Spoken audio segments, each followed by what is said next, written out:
ಎಂತ ಸಿಹಿ ಸುದ್ದಿ ಕೊಟ್ಟಿಯೇ ಕಲ್ಪನಾ. ಪ್ರತಿಯೊಂದಿನ ಒಂದಲ್ಲ ಒಂದು ಕೆಟ್ಟ ಸುದ್ದಿ ಜಗಳ ಕೇಳ್ತಾನೆ ಇದ್ದೆ. ಅಂಥದ್ರಲ್ಲಿ ನನ್ನ ಕಿವಿನ ನಂಬಕ್ಕಾಗ್ದಿರುವಂತ ಎಂಥ ದೊಡ್ಡ ಸುದ್ದಿ ಕೊಟ್ಟಿದೀಯಾ.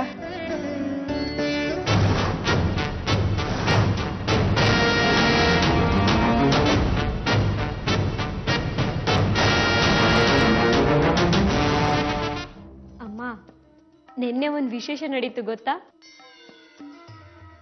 ಮಾವನ್ಗೂ ಮಂಜುಳನ್ಗೂ ದೊಡ್ಡ ಜಗಳ. ಅತ್ತೆ ಮಾವನ್ ಮೇಲೆ ಇದ್ದಕ್ಕಿದ್ದಾಗೆ ಕೂಗಾಡೋದಕ್ಕೆ ಶುರು ಮಾಡಿದ್ರು. ತಕ್ಷಣ ಮಾವ ಮಂಜುಳನ್ ಮೇಲೆ ಎದ್ವಾ ತದ್ವಾ ಬೈದ್ರು. ಅಂತೂ ಅಷ್ಟೆಲ್ಲ ನಡೀತು ತಾನೆ. ಸದ್ಯ ನನ್ ಗುರಿ ಮುಟ್ಸಾಗಾಯ್ತು. ನಿನ್ ಗುರಿನ? ಅಣ್ಣ ಮಂಜುಳಂಗ್ ಬೈಬೇಕಾಗಿತ್ತು. ಅದಕ್ಕೆ ಒಂದ್ ಸಣ್ಣ ಪಿತೂರಿ ನಡೆಸ್ದೆ, ವರ್ಕೌಟ್ ಆಯ್ತು ನೋಡು. ನೀನು ಮಂಜುಳನ್ ಬೈಸಿದ್ದ? ಹೌದು. ಯಾಕೆ ಏನು ಅಂತ ಕತೆ ಕೇಳಕ್ ಹೋಗ್ಬೇಡ. ಮಂಜುಳನ ಮಗುನ ಅಣ್ಣ ಒಪ್ಕೊಂಡ್ರೆ ನಾಳೆ ನಿನ್ಗತಿ ಏನು ಅಂತ ಯೋಚನೆ ಮಾಡಿದ್ಯಾ? ಕಲ್ಪನಾಗ್ ಬಂದಿರೋ ದುರ್ಗತಿನೇ ನಾಳೆ ನಿನಗೂ ಬರೋದು. ತಕ್ಷಣ ಯಾರೋ ಹೇಳದ ಹಾಗೆ ಫೋನ್ ಮಾಡಿ ಬಿಸಿ ಮುಟ್ಟಿಸ್ದೆ. ಬೆಂಕಿ ಹತ್ಕೊಳ್ತು. ಅಮ್ಮ ಅಮಿತ ಬಂದ್ಲು, ಆಮೇಲೆ ಮಾಡಿ. ಸರಿ ಸರಿ. ಬಾ ಅಮಿತಾ, ಯಾಕೆ ಟೆನ್ಷನ್ ಆಗಿದ್ಯಾ? ಏನಾಯ್ತು? ಏನು ಅಂತ ಹೇಳೋದು ಅದಕ್ಕೆ? ಕಲ್ಪನಾಗೇನಾದ್ರೂ ಮಾಡಿ ಅಂದ್ರೆ ಅಮ್ಮ ಅಜ್ಜಿ ನನಗೆ ಶಿಕ್ಷೆ ಕೊಟ್ರು.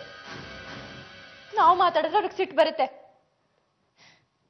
ಕೆಟ್ಟದ್ದೆಲ್ಲ ನಮ್ಗೆ ಆಗುತ್ತೆ. ನನಗ್ ಮಾತ್ರ ವಿದ್ವೆ ಪಟ್ಟ. ನನ್ನನ್ನ ಈ ಸ್ಥಿತಿ ತಂದವಳಿಗೆ ಮಾತ್ರ ಎಲ್ಲ ಸೌಭಾಗ್ಯ. ಅಂತ ಸೌಭಾಗ್ಯ ಏನ್ ಬಂತು ಅವಳಿಗೆ? ಕಲ್ಪನಾ ಈಗ ಗರ್ಭಿಣಿ.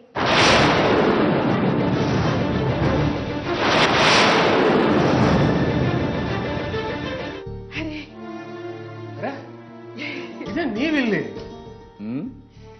ಗೆರೆ ದಾಟಿ ಬಂದ್ಬಿಟ್ಟಿದ್ದೀರಿ. ಮನೆಯಲ್ಲಿ ಸಂತೋಷದ ವಾತಾವರಣ ತುಂಬಿರುವಾಗ ಎಲ್ಲಾ ಗೆರೆಗಳನ್ನ ಮೀರಿ ಬರ್ಬೇಕಾಗತ್ತೆ ಹರಿ. ಅಂತದ್ದೇನಪ್ಪ ಸಂತೋಷ? ಮೊದ್ಲು ಬಾಯಿ ಸಿಹಿ ಮಾಡ್ಕೊ. ಎಲ್ಲಿ ಆನು? ಮೊದ್ಲು ವಿಷಯ ಏನು ಅಂತ ಹೇಳು. ನಾನ್ ಅಜ್ಜಿ ಆಗ್ತಿದ್ದೀನೋ ಹರಿ. ಅಜ್ಜಿನ? ಅತ್ತಿಗೆ ಅಲ್ವೋ ದಡ್ಡ ಕಲ್ಪನಾ. ಹರಿ, ನೀನ್ ಅಪ್ಪ ಆಗ್ತಿದ್ಯಾ? ನಿನ್ ಮಗು ಅಂತ ಹೇಳ್ಬೇಡ. ಬೇಕಾದ್ರೆ ನಿನ್ ಮೊಮ್ಮಗು ಅನ್ಕೋ. ಕಲ್ಪನಾ ಮಗುಗೆ ತಂದೆ ಆಗಲ್ಲ. ಕಲ್ಪನಾಗೂ ನನಗೂ ಸಂಬಂಧ ಇಲ್ಲ. ನನಗೂ ಆ ಮಗುಗೂ ಸಂಬಂಧ ಇಲ್ಲ. ನಿನ್ನ ಕಲ್ಪನಾನ ಮೊದಲು ರಾತ್ರಿ ನಡೆದಿದ್ದು ಇದೇ ಮನೆಯಲ್ಲಿ. ನನ್ ತಲೆ ಸರಿ ಇಲ್ದಿದ್ದಾಗ ಅದ್ ಮದುವೆ ಅಂತೀರಿ? ಆ ತಪ್ಪನ್ನು ನನ್ನ ತಲೆಗೆ ಕಟ್ಟಿದ್ರಿ. ಸೊಸೆ ಹಸಿರಾಗಿರೋ ಈ ತಪ್ಪನ್ನು ನನ್ನ ತಲೆಗೆ ಕಟ್ತಿದ್ದೀರಿ. ಈಗ ಯಾವ ಮಾತು ಪ್ರಯೋಜನಕ್ಕೆ ಬರಲ್ಲ. ಹೆಚ್ಚು ಅವಮಾನ ಸಹಿಸೋ ಅಗತ್ಯ ಇಲ್ಲ. ಬಾ. ಅಮ್ಮಾಜಿ,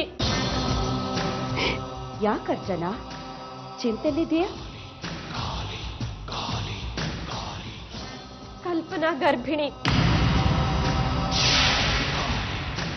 ಅಮ್ಮಾಜಿ, ನಿನಗೆ ಗೊತ್ತಿಲ್ಲದೆ ಇರುತ್ತಾ?